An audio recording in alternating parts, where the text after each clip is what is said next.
Hello আসসালামু আলাইকুম। আশা করি আপনারা সবাই ভালো আছেন। আলহামদুলিল্লাহ আপনাদের দয়া আমিও ভালো আছি। তো আজকে রান্না করতে করতে ভাবলাম আপনাদের সাথে একটু গল্প করা যায়।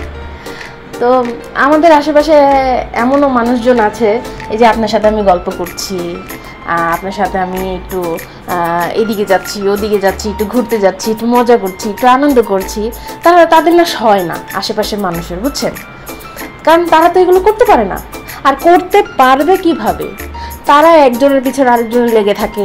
একজনকে খোঁচা না মারলে তাদের পেটের ভাত হজম হয় না, একজনকে কটু কথা না বললে তাদের হজমই হয় না। তো এইসব করলে কি কেউ গাইস মিশবে তাদের সাথে? বলেন, কেউ মিশবে না। এখন তারা মিশতে পারে না দেখে তারা এখন আমাদের দেখে জ্বলে। আমি বুঝলাম না, তোরা মিশ না, তোরা ঘুর না, তোরা খা না, তোরা যা মন চায় তাই কর না বাবা। আমরা তো তোদের দিকে নজর দিচ্ছি না, তোদের যা ইচ্ছে তাই কর, কিন্তু আমাদের দেখে জ্বলিস কেন রে? আমাদের দিকে জ্বলিস না, নজর দিস না প্লিজ। তো গাইস, আপনাদের সাথে কথা বলতে বলতে আমার রান্নাও শেষ।